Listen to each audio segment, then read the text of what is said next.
Hello, everybody. This is Keith Caldwell with Failure to Plan, and I'm here with my good friend Ryan Platt. Ryan, how are you doing?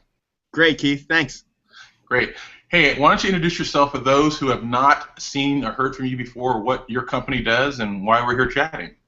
You got it, man. We are a special needs plan, and we focus on serving families that have a loved one with special needs, ensuring that they have the proper plan put together and what we kind of call a coordinated plan put together for the rest of, most of the time, it's the parent's life, but it could certainly be a sibling, and then for the rest of their child's life, and making sure that all those necessary items are thought through and taken care of in reference to what they want to see happen, if parents are alive, if parents pass away early, if parents get disabled, what legal instruments they need, financial instruments, how government benefits play a role, and what we do is help families guide them through that process and then continue to guide them over their collective lifetime to make sure that that plan is going to happen the right way.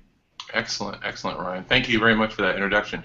My name is Keith Caldwell. I'm a dad, not a financial planner, not an attorney, not an insurance guy. I'm just a dad who woke up one night thinking, what's going to happen if something were to happen to me tonight and for my child who has autism? So that's how I got started on this journey, and this is the result of it. Ryan and I getting together and putting together these informative, we hope, informative hangouts on various topics. And let's dig right into that, Ryan. So today's topic, which is our last one on this series, but we're going to get together and brainstorm on some other topics that are of potential interest to parents as well, because Ryan's a great asset. But today's topic is communication plan. So why don't you share with us about that, Ryan? What's your thoughts? Yeah, absolutely. And just a quick note on, or in addition to what you just mentioned about, other topics and other items that parents want to know. What I would say is, please post that information to the community, because it's better than just Keith and I brainstorming about ideas. But if everybody brainstorms about them, then we'll certainly be able to bring more resources to the community and more education. So just wanted to add to your thoughts on that one. Yeah, communication plan. What the heck is that? Exactly. Yeah. And this is kind of the last segment of the series, so hopefully everybody can go back and watch them. But it kind of wraps everything up, and what I mean by that is, when you do this planning, it usually starts either with a mom or a dad, or mom and dad together doing this plan and figuring out kind of what you want the future to look like, and then putting the pieces in place to make sure it can happen that way. The important thing to understand about this kind of planning is that, and I don't mean to say this as a deterrent to doing planning or as feeling a sense of being overwhelmed by it, but the details are important. It can be very important. And one of the details is we want to make sure that your extended family, whether that's grandparents, aunts and uncles, anybody that may be part of your life, we want them to understand why you went and did this level and this type of planning, right? We want them to understand why you did this, because we want to make sure that your son or daughter is always protected, right? And part of that protection, part of that resources that we need to make sure they live the best life they can, for most families, is going to come from a portion of government benefits. All right. We talked about them last time. But there are rules associated with that. And we need to adhere to them and ensure that everybody else in our life does as well. And so the communication plan is going to extended family, and what we've done with our families is we have certain templates that we use to educate extended family about, okay, what do you need to do now in order to ensure that your grandson, your granddaughter, your niece or nephew is always going to be okay. And part of that is just educating them in the landscape of government benefits and how to qualify for them and what they actually do or could possibly do in the future, for your child. And the reason that that's important is it's, I've had countless conversations with families, and many of them say, because a lot of times it has to do with money and finances, and they say, Ryan, nobody's leaving us any money, buddy, right? We don't, nobody in the family is going to leave us any money. I don't think we have to do this step. I don't think we have to communicate that out to people. And every time I say, just humor me, and just send out these informational sheets, one-pagers that at least explains to this extended family what they need to do. And it's amazing how many times we have things come back. For example, I had one gentleman, the dad, he's like, Ryan, seriously, no one's leaving us any money. I was like, you know what, humor me, just send it out. And he emails it out. Literally an hour later, I get an email from him forwarding his sister's email to me. His sister's single, so doesn't have any children herself, and he writes this, he sends this templated form out, and she writes back, she goes, oh my gosh, Jeff, I have Emily as every single one of my beneficiary designations at work. Wow. Right? Her work life insurance, her work 401k, her work pension plan, anything that she could have a beneficiary on, and we talked about beneficiaries in one of our segments too, so go back and look at it. They're very important. Is basically, because she knew, she goes, I know you have a lot of expenses, and I know they're not going down in the future. They're just going to continue to be there, and I thought I was helping. And the issue was that she was leaving it directly to Emily, which would have given her a lot of assets if something happened to her aunt, right? Would have given her a lot of assets and would have totally ruined basically the plan that the parents put together, because she would have had more assets than she is allowed to in order to qualify for some of these government benefits that were so important to them. So it's one of those things where even if we don't think anybody has anything for us, they might have your child or something on a beneficiary form. And so we just want to educate. That's all we want to do. And so for some families, it doesn't mean it's going to have, might not be anything there, right? There may be no fruit to that. But at least there's peace of mind knowing you took the step, and at least now you know there's nothing out there that could be a surprise later.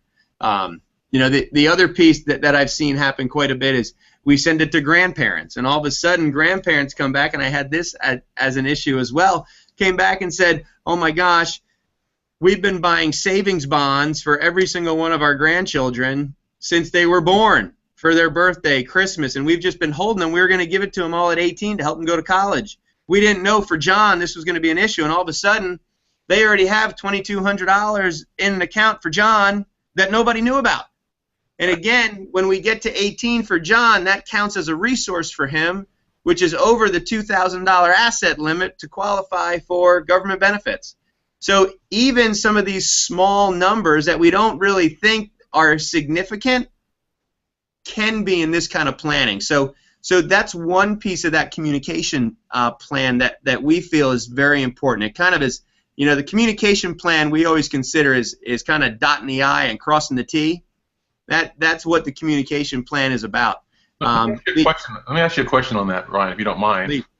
Please. So when it comes to bonds, I know my mom has done that in the past, is save some bonds.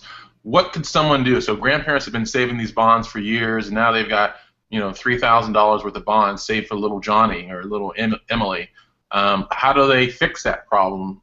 Is it fixable, or do they just have to redeem them and do a new beneficiary? How does that work? It is fixable. I'm going to give you an answer that one of my attorney friends always says. He always says this is an attorney answer. I'm going to say it depends. He said that's the attorney answer for anything. It depends, right? And that's no negative against an attorney. If you're listening, please don't. Right. No. It's just there to make you smile. Yeah. It depends on what kind of account it is, and it also depends on what age your child might be. So, right. For example, one thing that parents always ask me is, when do we start this kind of planning and taking a look at it? And I always say, as early as you can, right? The earlier the better. But certainly usually, I love to do it at least before the age of 13. And here's the reason why. There's a 5-year look back period to these Medicaid benefits.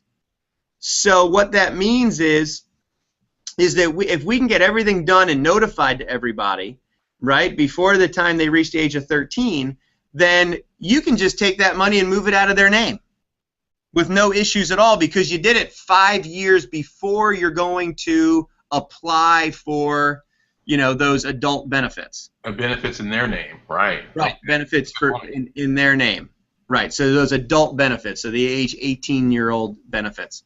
So in that case, you just move it out of their name and put it into an account maybe jointly owned by the grandparents, maybe the parent, or however it works within that family. There's a lot of different ways to own things. And so whatever works for the family.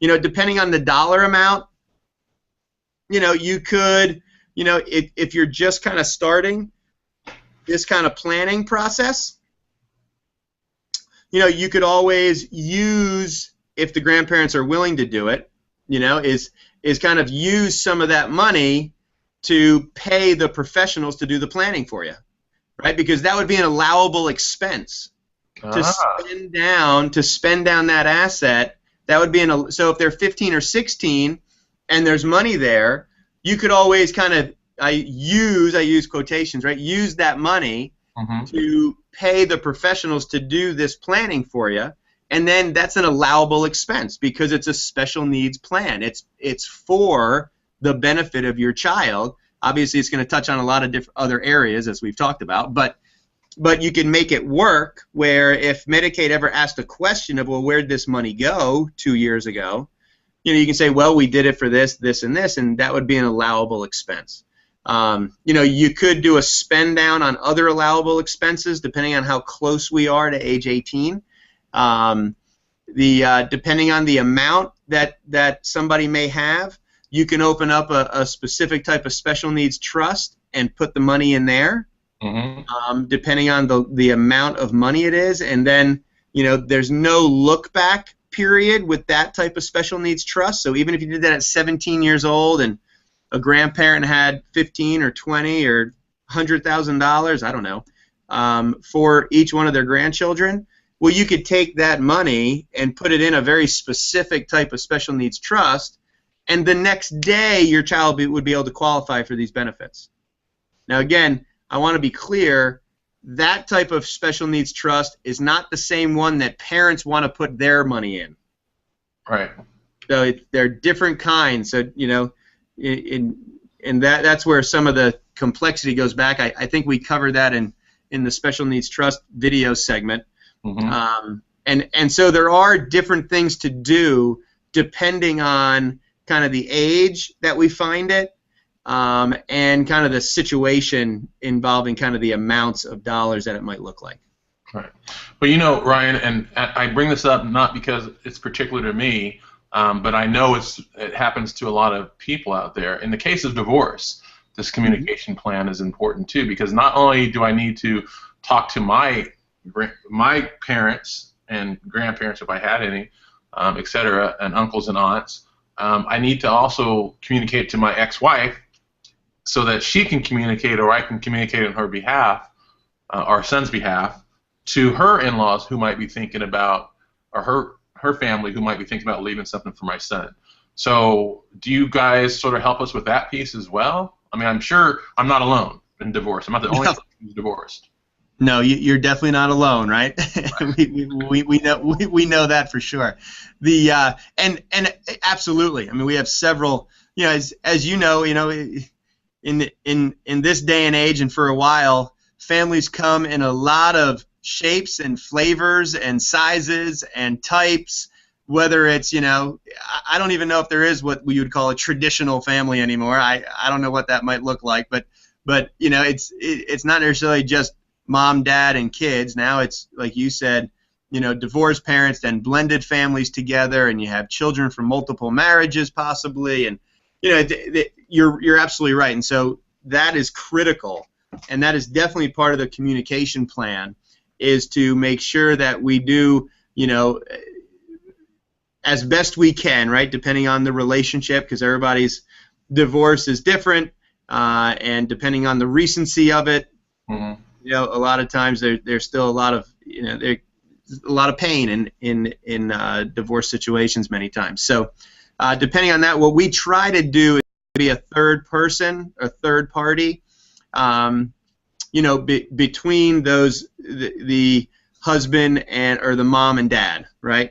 Especially if they're not together anymore, so that again we can just make sure that both sides are educated, and we would even go make sure we can help that other that ex-spouse, you know, and whether they want us to help them with their whole plan or anything. But even if they don't, we want to make sure that we complete our circle, and we just look at their items to make sure that, hey, you know, based on what you guys want for Johnny or Emily or Xander, the you know, we want to make sure to make these adjustments on your side as well. So you're absolutely right. Very critical there. You know, my oldest son Xavier, who I'm not sure if this is a compliment or not, but I'll take it as one. He's all, Mom. He told me, he said, Dad, he said, you and Mom are the best divorced people that I know. And because we still get along really well. We co-parent very, very well. We communicate all the time. I know that might be an aberration in some cases. I know some divorces aren't necessarily so amicable. And, you know, Nicole and I always just figured what's best for our kids is what we'll do. Right. And I think that's underlying most parents, but sometimes the split is pretty nasty. But the repercussions are so important, implications are so important that you need to put on, you know, whatever you need to do to communicate with your ex-spouse, or allow your company to be the intermediary to communicate to your ex-spouse, so that your child, who you both love, is not harmed in the end. So, right. Is that something you would help facilitate, being that middle person, I guess? Absolutely, absolutely. That is absolutely something that we do. Because again, our whole goal is the same as the parents, right? Making sure their child's always okay. I mean, that's what it comes down to. So yeah, that's absolutely one of the pieces that we would do. Well, you know, I met a lady probably a year and a half ago who sort of helped start me along this journey of helping educate parents, because she is a situation where her ex-husband, they don't have a very amicable one. He had a life threat where he almost died, and he had like $1 million worth of insurance that he was going to make his disabled daughter the beneficiary of.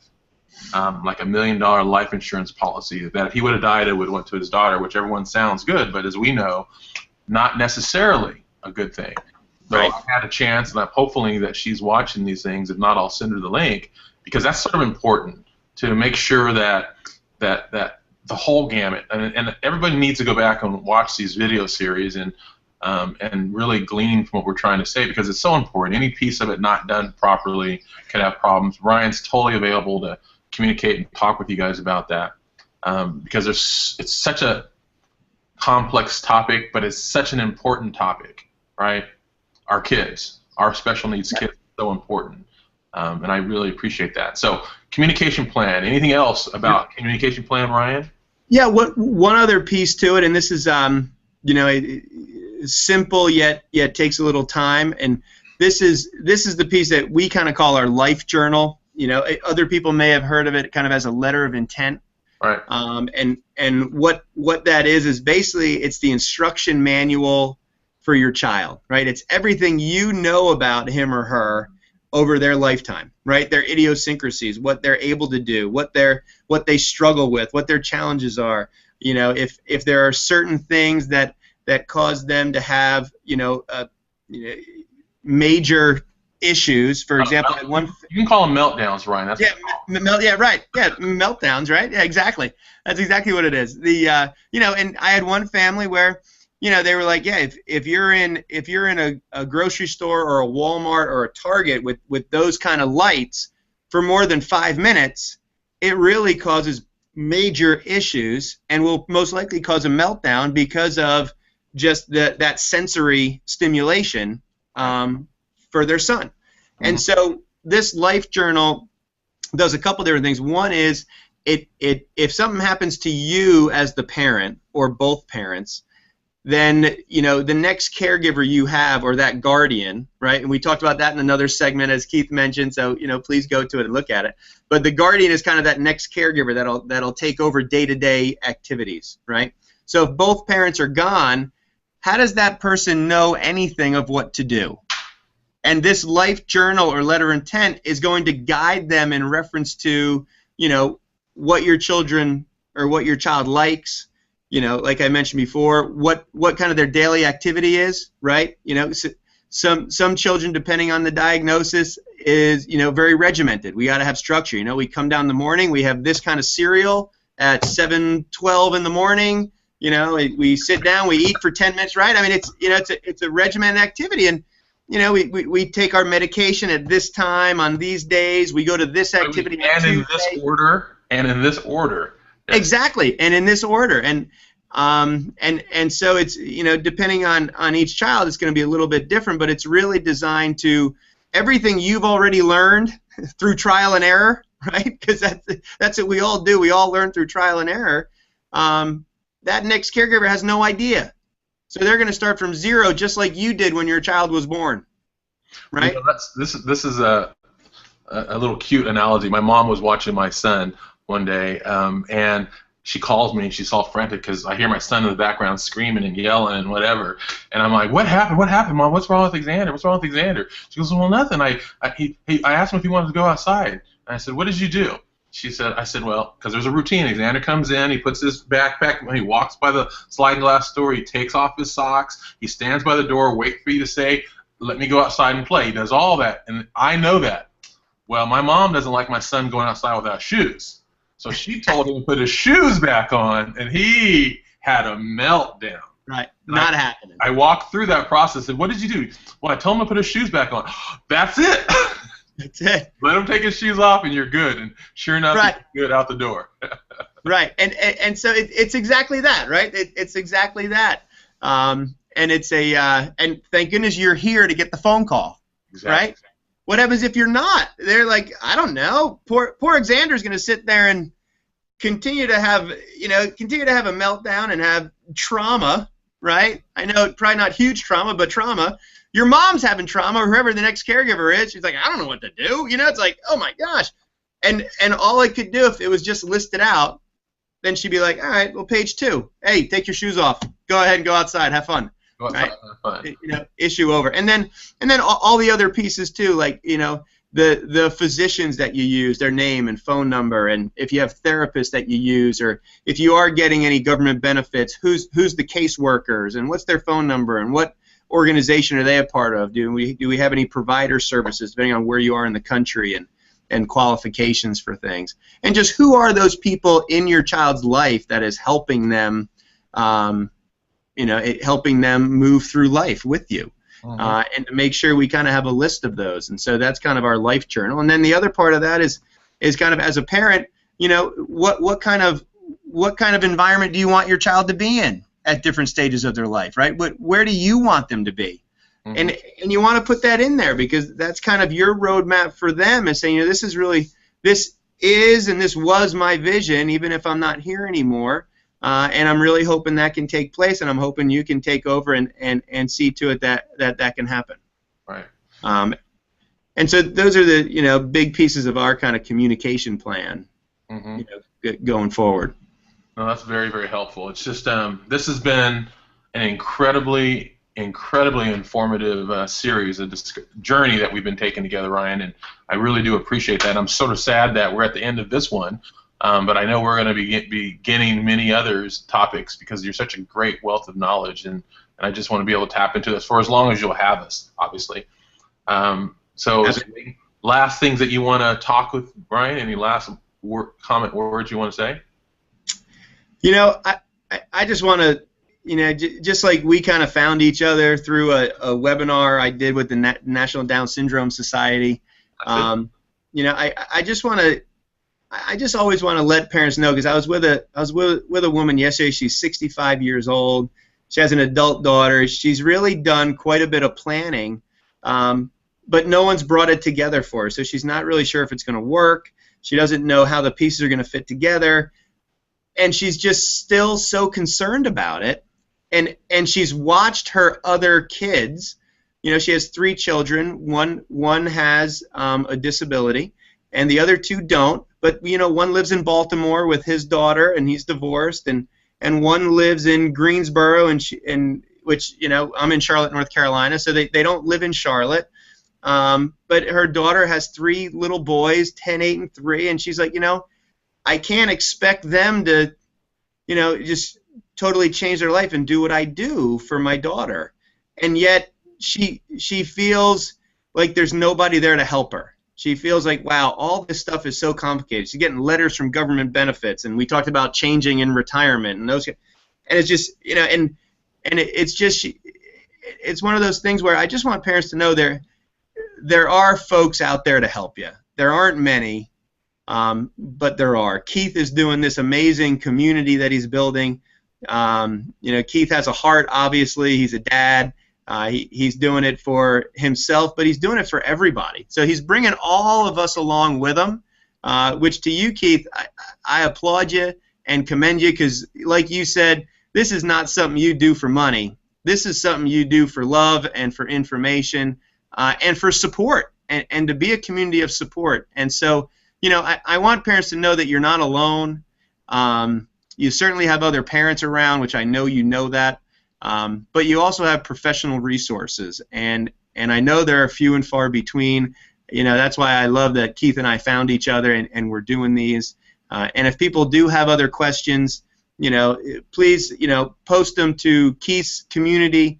You know, go to our website and send us some information there if you'd like. You know, I just want people to know that resources are available. Don't feel like you're alone, and you have to do it alone. Thank you, Ryan. That's a good segue. But unfortunately, I feel the need to do a disclaimer, because we've shared a lot of information over the course of the last 10, 12 weeks, whatever we've been doing this. And just know that this is just Ryan and Keith talking. Ryan is not an attorney. We're not providing any legal advice or any specific financial advice. You need to call Ryan specifically to talk about your specific needs. I am not licensed for any of this kind of stuff either. I'm just here trying to get answers for myself and my son. And I know Bernard Crooks has been on some of our earlier things as an attorney. So if you want to speak to him, you can speak to him about a legal matter as it pertains to your specific situation. So don't take anything we've said on any of these things as specific for you, because we don't know your situation and we're not advising you as such. But our goal is just to provide information and resources for you, and that's what we're trying to do. And lastly, up here you see our community, and it is case sensitive. It's bit.ly, www.bit.ly / special needs children. That takes you to the community that Ryan was talking about, that has information, resources, posts, comments, other of these videos that we've talked about in the past, to get more information about special needs children and special needs planning in particular. So I really enjoyed having time with you here, Ryan, and I know we've got some things in the future we're going to be talking to everybody about. And with that, I think we're going to go ahead and sign out. Any last words, Ryan? Thanks, everybody, for coming, and Keith, thank you for everything you're doing. All right. Thanks, everybody. Have a great day.